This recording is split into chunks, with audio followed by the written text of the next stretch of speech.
Assalamualaikum warahmatullahi wabarakatuh. Pada pertemuan kali ini, kita akan membahas sebuah aplikasi pengolah kata yang sangat familiar oleh mas-mas dan mbak-mbak semuanya, yang kita bisa akses lewat handphone ataupun lewat sistem operasi Windows dan Mac OS, yaitu aplikasi Microsoft Word.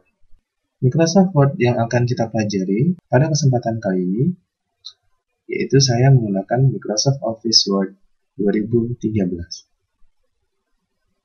Microsoft Word sudah memiliki beberapa banyak versi, ada di 2003, 2007, 2013, 2016, 2019, dan yang terbaru adalah Microsoft Word 365. Microsoft Word merupakan software pengolah kata yang dikeluarkan oleh Microsoft Office yang memiliki desain tampilan dan beberapa fitur di dalamnya. Pada Microsoft Word 2013, sebagian fiturnya tersedia dalam bentuk icon atau tombol perintah yang diletakkan di sebuah tab pada lembar kerja Microsoft Word 2013. Microsoft Word 2013 juga memiliki tata ruang kerja yang lebih profesional, menarik, banyak memberikan kemudahan dalam mengolah naskah, tampil, grafik, objek, dan yang lain-lainnya. Baiklah, kita buka pertama kali aplikasi Microsoft Word 2013 melalui Start menu, kemudian kita bisa pilih Microsoft Office, lalu kita pilih Microsoft Word 2013. Nah, ini adalah tampilan awal dari Microsoft Word 2013. Untuk menambahkan dokumen baru, kita klik blank dokumen, ataupun kita bisa menggunakan template-template yang sudah disediakan oleh Microsoft Word. Klik blank dokumen. Nah, ini adalah area tampilan kerja Microsoft Word 2013. Untuk lebih mengetahui ruang kerja dari Microsoft Word 2013, mari kita bahas. Yang pertama, ada tombol Office, yaitu menu tombol File.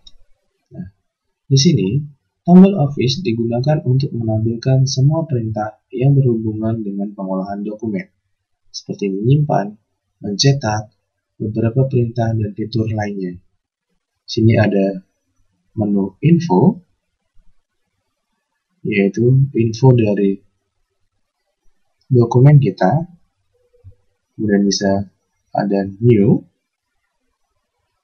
untuk menambah dokumen. Kemudian kita ada fasilitas Open, kita bisa mengopen dokumen yang telah kita buat sebelumnya. Kemudian ada pada fasilitas Save maupun Save As untuk menyimpan.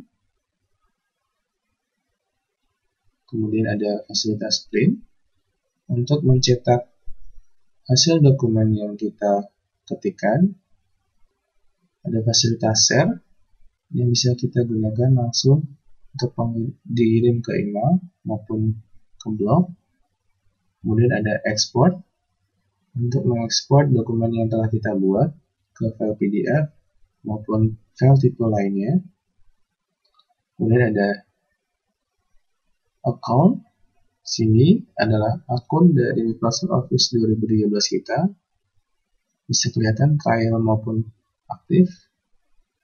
Kemudian ada menu option yang kita bisa menambahkan pengaturan-pengaturan lebih dari Microsoft Office Word. Oke. Kemudian ada tombol Quick Access Toolbar. Secara default, Quick Access Toolbar ini memiliki 4 perintah seperti Save, Undo, Redo, maupun Word Option. Nah, untuk menambahkan seperti yang saya tampilkan ini, kita bisa klik tombol arah ke bawah, Customize Quick Access Toolbar. Kemudian kita bisa mencentang yang akan kita tampilkan. Sini ada New, kemudian saya menambahkan Open, ada Quick Print, maupun Print View. Seperti ini. Nah, untuk menambahkan yang lainnya, seperti Save As, itu kita bisa menambahkan di More Command. Klik More Command, kemudian kita bisa menambahkan popular command maupun tab-tab yang lainnya. Sini saya sudah menambahkan Save As. Contohnya seperti ini, boleh di move, maka di tampilan Quick Access Toolbar tidak kelihatan. Kalau kita tambahkan Save As, kita klik, kemudian kita add, maka akan tampil Save As-nya. Oke, selanjutnya ada bagian tab. Tab ini bagian yang berbentuk tabulasi dan berisi sederet grup yang secara otomatis menyesuaikan dengan objek atau pekerjaan yang aktif. Sini ada tab Home, digunakan untuk setting clipboard, font, paragraf, style, editing, kemudian ada tab Insert untuk mengatur halaman, tabel, ilustrasi, bisa kita menginsert picture, kemudian chart, kemudian chat, kemudian ada insert yang lainnya. Kemudian ada tab Design. Sini untuk mendesain area kerja kita bisa sesuaikan dengan tema-tema yang ada tersebut. Kita juga bisa menambahkan watermark untuk menandai dari dokumen kita, kemudian pack color, kemudian ada pack border. Kemudian ada tab pack layout yang digunakan untuk mengatur setup dari lembar kerja kita. Kemudian difference, kita bisa menambahkan update tabel konten, kemudian ada footnote, ada citasi juga, kemudian ada tab mailing, tab review untuk membuat komen maupun fasilitas lainnya, ada view untuk menambahkan kita checklist rule atau tidak di tabel dapat kita tampilkan. Oke. Selanjutnya ada title bar. Title bar ini merupakan judul lembar kerja ataupun nama file yang sedang aktif atau terbuka. Ini secara default ada dokumen. Kemudian ada ribbon option maupun help. Ribbon option berguna untuk menentukan tampilan ribbon yang akan kita gunakan. Sedangkan help digunakan untuk mencari tutorial atau tuntunan cara penggunaan Microsoft Word 2013. Contohnya seperti ini. Kita klik, kemudian langsung ada Word Help-nya. Karena tidak terkoneksi internet, maka tidak akan menampilkan fasilitas ini. Kemudian ada tombol sign in. Ini digunakan untuk melakukan sign in yang nantinya akan terintegrasi dengan SkyDrive. Kemudian ada bagian grup.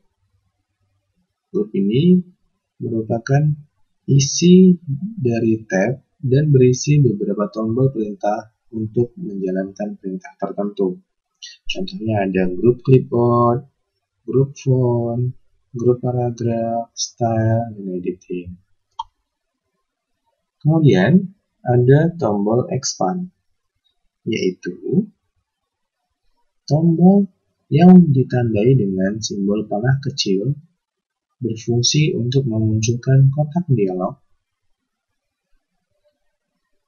setiap grup yang berisi berbagai fitur dan perintah. Kita bisa coba klik. Nah, di sini ada grup tab paragraf.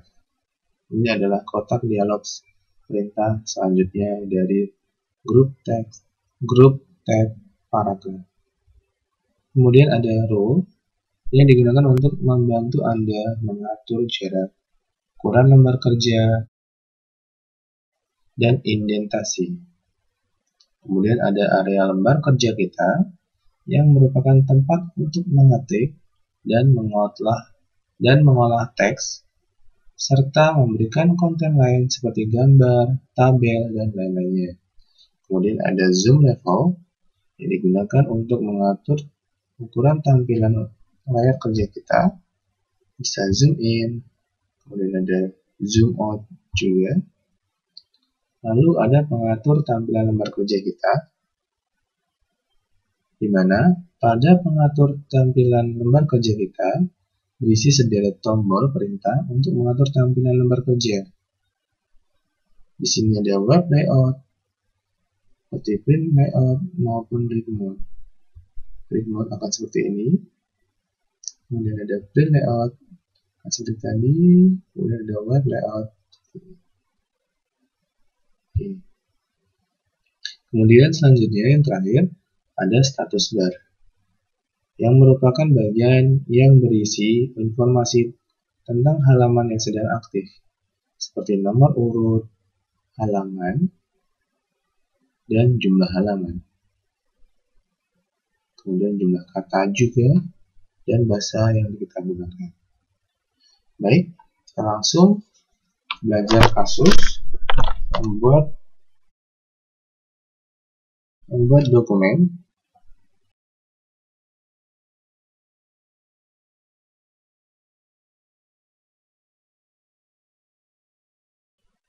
Untuk menginsert picture, kita bisa insert, kemudian pilih picture, lalu kita cari picture yang akan kita insertkan. Di sini saya insertkan logo. Kemudian setelah muncul, kita bisa resize picture-nya.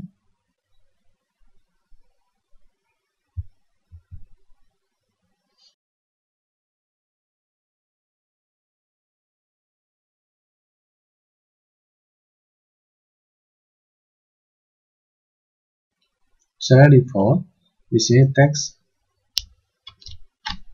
masih menggunakan Calibri dan ukurannya 11. Kita akan mengubahnya ke Times New Roman. Kemudian saya tambahkan ke 12. Oke. Kita atur tampilannya ke tengah. Kita bisa di grup paragraf. Kemudian kita atur besar kecilnya font.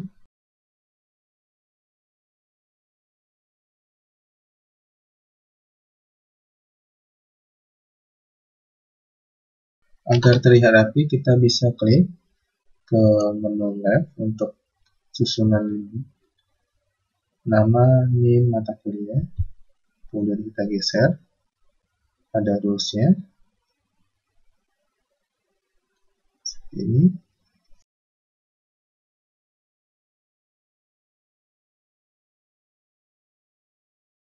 Kemudian kita bisa mengatur spacing-nya, jarak antara teks yang pertama, kemudian teks yang selanjutnya. Menggunakan group tag paragraf, kemudian ada line dan paragraf spacing. Kita klik, kita bisa menggunakan beberapa. Saya menggunakan 1,5. Nah, di sini kelihatan berbeda antara jarak sebelumnya dan jarak setelahnya antara teks. Kita bisa menggunakan tombol expand. Kita atur before-nya 0, kemudian after-nya juga 0 agar terlihat sama. Nah, seperti ini. Oke, ini sudah rapi. Kasus pertama. Kasus selanjutnya, kita bisa pelajari untuk tabel.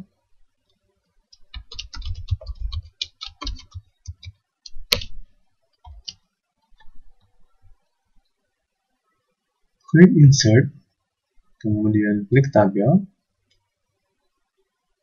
jumlahnya kita bisa sesuai keinginan. Nah, di sini kita bisa menambahkan tabel yang telah kita buat baik di kanan, di kiri, atas maupun bawah. Kita menggunakan fasilitas di menu layout, bisa kita insert atasnya, insert above, maupun di bawahnya. Untuk barisnya, kemudian bisa klik kolom, menambahkan kolom ke kiri maupun ke kanan. Contohnya seperti ini, klik insert right, akan menambahkan di kanan. Atau juga kita bisa menggunakannya di kanan, kemudian insert. Sini juga ada fasilitas insert more di left, mau di sebelah kiri, kanan, atas, maupun bawah. Contohnya ini saya tambahkan di bagian bawahnya. Nah, seperti ini. Untuk menyatukan 3 kolom ini, kita juga bisa menggunakan fasilitas merge cell. Kita blok kolomnya, kemudian kita pilih merge cell. Nah, fasilitas ini juga bisa klik kanan pada tabel yang telah kita blok, kemudian kita pilih merge cell. Nah, itu sama saja.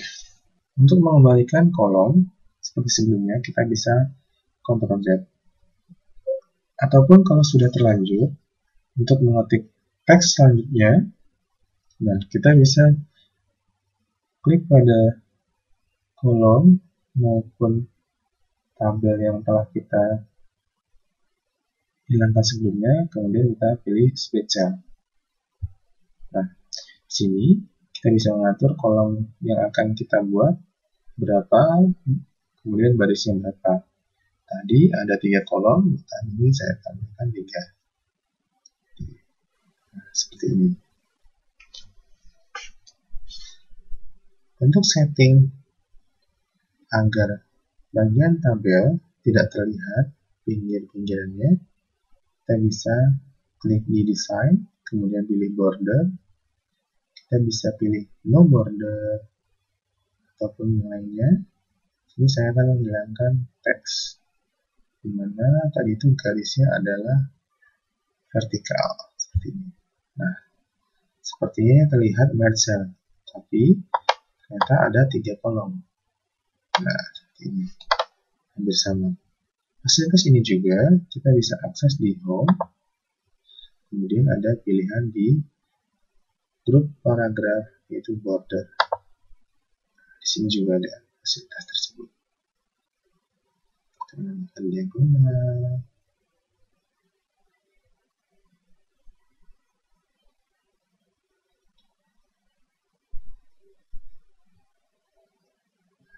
Seperti ini.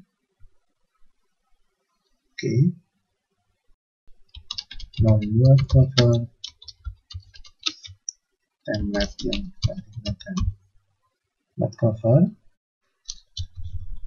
cover dengan menggunakan template yang sudah disediakan.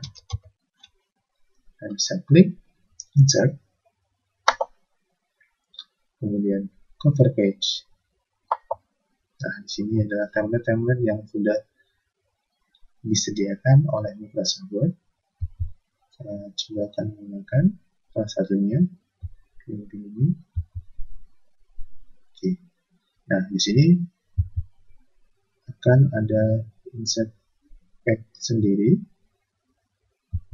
Nah, ini yang telah kita gunakan tadi.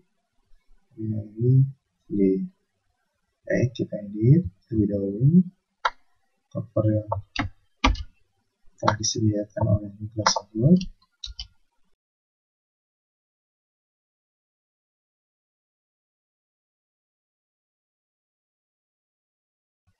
Di sini kita akan mengimpортkan file logo yang tadi. Tinggal copy, kemudian kita paste di sini.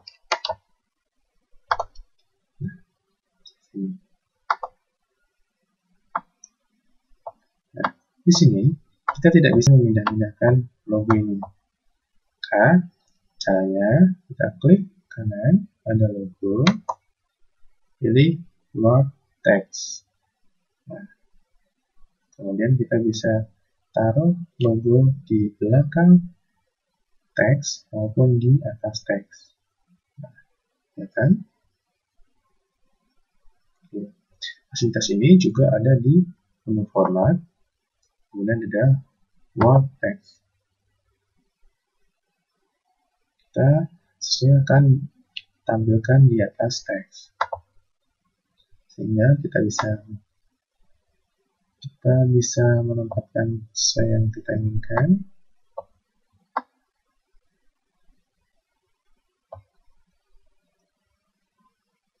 Kita juga bisa mengatur stylenya seperti ini dan yang lainnya. Oke. Nah, optimasi lagi untuk menambahkan teks pada cover seperti ini di susun online ini. Kita bisa menggunakan menu insert, kemudian pilih text box. Ini juga ada template yang telah disediakan. Simple. Saya menggunakan simple. Dan kita pindahkan teksnya. Kita bisa mengubahnya. Nah, tinggal kita atur.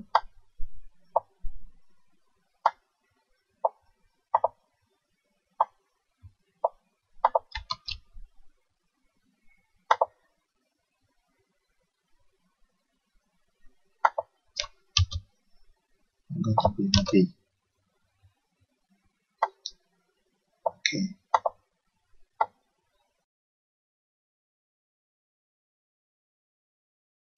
Mengatur tampilan text box, kita bisa menggunakan di menu format.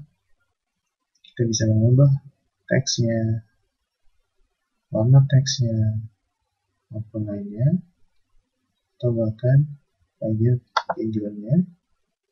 Ini. Itu saya hanya akan menghilangkan bagian outline-nya. Dengan saya outline, saya bisa mengubah warna maupun menghilangkannya di no outline. Ini. Untuk kasus pada pertemuan hari ini sudah selesai. Apa yang telah kita pelajari pada kesempatan hari ini semoga bermanfaat bagi mas-mas dan mbak-mbak semuanya. Pada pertemuan kali ini, saya akan menugaskan mas-mas dan mbak-mbak semuanya untuk membuat manual book pembuatan desain personal ID card yang telah mas-mas dan mbak-mbak semuanya kerjakan pada tugas sebelumnya. Tugasnya yaitu membuat manual book, pembuatan desainnya, kemudian yang kedua, manual book untuk pembuatan animasinya. Untuk pembuatan manual book ini dalam satu dokumen saja, tetapi berisi ada dua manual book.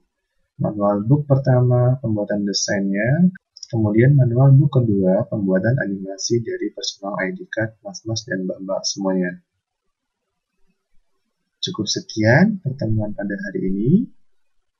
Silakan untuk mempraktekkan langsung, karena aplikasi pengolah kata Microsoft Office Word sudah sangat familiar oleh mas-mas dan mbak-mbak semuanya. Untuk pertemuan kali ini cukup sekian. Setting selanjutnya akan ada di pertemuan berikutnya. Baiklah, kita akhiri pertemuan pada hari ini.